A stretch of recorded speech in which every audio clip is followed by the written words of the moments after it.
William Bowery to the Tortured Poets Department, please? William Bowery, report to the Tortured Poets Department. You're gonna need a pen and lyrics.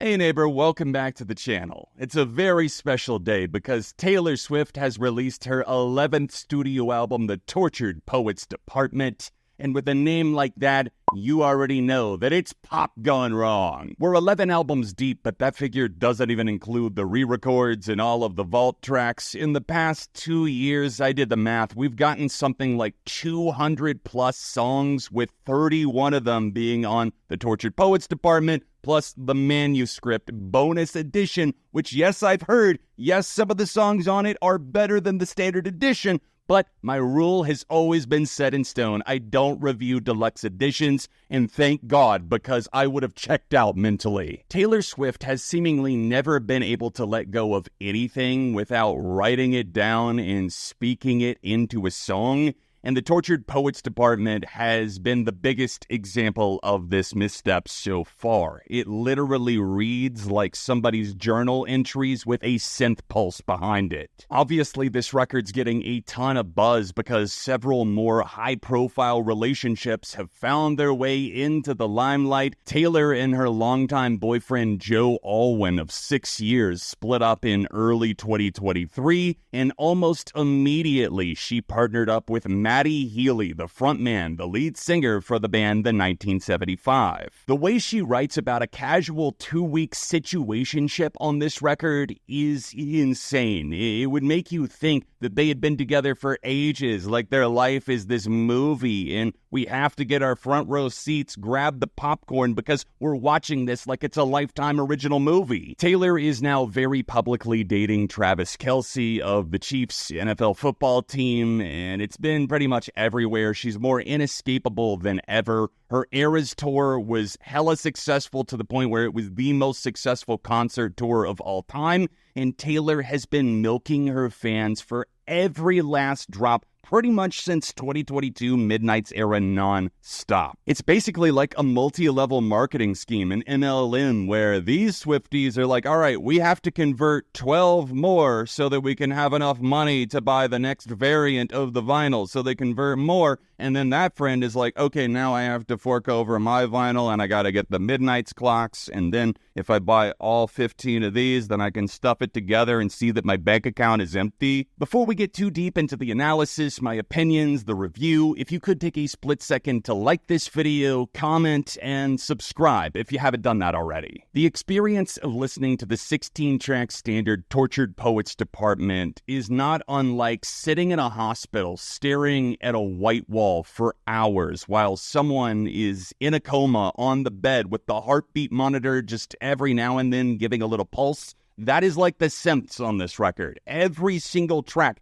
has mid-tempo, kinda there, kinda not, half-checked out synths. The production from Jack Antonoff and Aaron Dessner, especially Jack, though, it is so mid, I literally can't even. There are no signs of life here with the musicality, and even when Taylor is being a little bit more evocative lyrically, it seems like the track will shoot itself in the foot by running on for far too long. Her lyrics are giving unsettling, unstable vibes, not unlike that of Bigfoot by Nicki Minaj, except Taylor probably wrote this with the thesaurus out on the table in front of her, where I would probably assume Nicki had nothing but seeing red and hitting record. So much of the runtime is dedicated to Taylor complaining about her fans, tanking her relationship with Matty Healy, which I'm kind of concerned as to why Swifties are so defensive now over Matty and are basically raking themselves over the coal for having dared to be critical about this perceived racist who's made a lot of horrible jokes that have not aged well, and me being a fan of the 1975, the band, separating the art from the artist, I can still sit over here and say,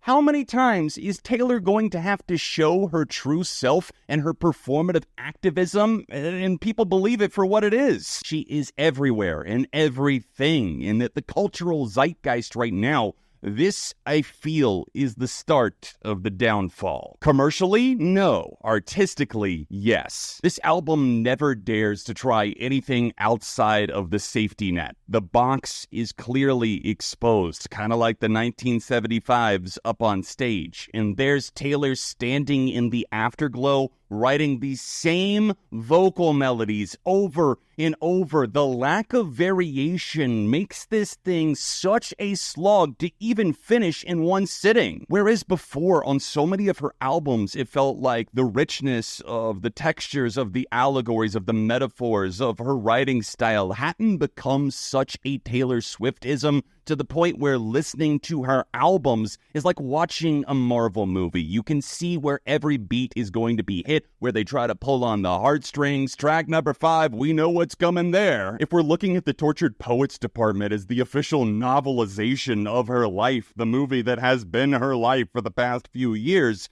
then it feels like rooting for the evil witch in Snow White if we're rooting for Taylor here because she is 1000% on her villain bullshit. Oh, you thought Reputation era Taylor was trying so hard to be edgy and extra and have that grit and that mystique to her. You ain't seen nothing yet, because this is one of those albums full of thinly veiled threats and also promises about past lovers and friendships and whatever else it might be, where it's like, at a certain point, do we not turn it around to a song like Anti-Hero and say, yeah, maybe the problem is you? Oh, we're not talking about the fact that she dated Matty Healy while he was going through all the racism accusations against Ice Spice and others, and then Taylor recruits Ice Spice to her gang to prove that she does indeed have friends of color, people outside of the white women box. And, oh, are we also not talking about the David O. Russell film collaboration that Taylor just swept under the rug despite the numerous allegations of abuse? Pandora's box is flying open, and the reason I'm talking so deeply about all of these things is because that attitude and that out-of-touchness is ingrained in the fiber, the DNA of this album, and it's virtually impossible to listen to this album and not hear Taylor Swift the person because of how specific everything is to her life. The snark she's constantly funneling in proves how much Taylor's really feeling herself at this point, despite painting this picture of a very tortured soul, of a billionaire sitting, sulking, crying at a gym somewhere, as if that gym is not in her mansion somewhere, like she's out here at Planet Fitness. I found myself physically recoiling and tensing up because of how bad the lyrical content on the Tortured Poets department truly is. There are heinous moments, throwaway one-liners, and just flat out, what the fucks, as I listened to Taylor Swift say blokes, unironically, not sure. That line about the Sarahs and the Hannahs judging, and all I'm thinking is keep my wife's name out your fucking mouth. That's gonna sound really intense to anyone who did not see the Will Smith Oscars slap. Does anyone else feel like Taylor Swift is just really punching down in a lot of these shots too, especially if we're looking at it in the context of Joe Alwyn, her ex of 6 years, has severe depression and had a lot of shit that he was very clearly going through, trying not to be in the public eye, and now getting put on blast in front of millions and gazillions of people. It's a feeding frenzy. There is blood in the water. That is entertainment. That's not a real human being to the Swifties. There's 2 official poet crossovers on the album, in the sense that we get a collaboration with Post Malone on the opening track and lead single Fortnight,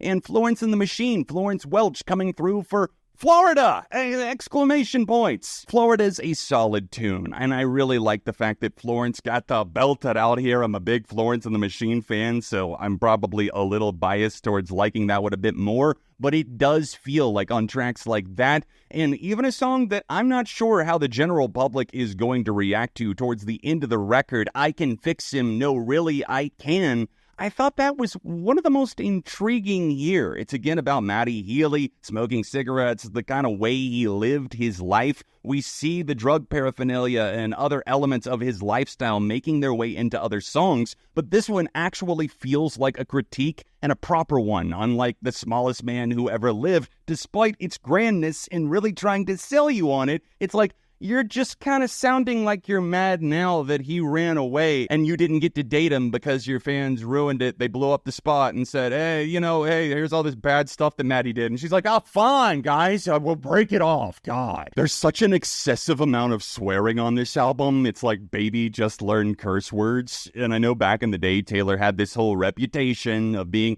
innocent and very just wide-eyed, like a deer in the headlights or something. Oh my goodness, Kanye stole that. And that was a long time ago. It happened. It was bad. But at this point, Taylor is a hardened criminal. We know the things that she's been through and done. You see, there is cringe, but then there is creme de la cringe, a la down bad.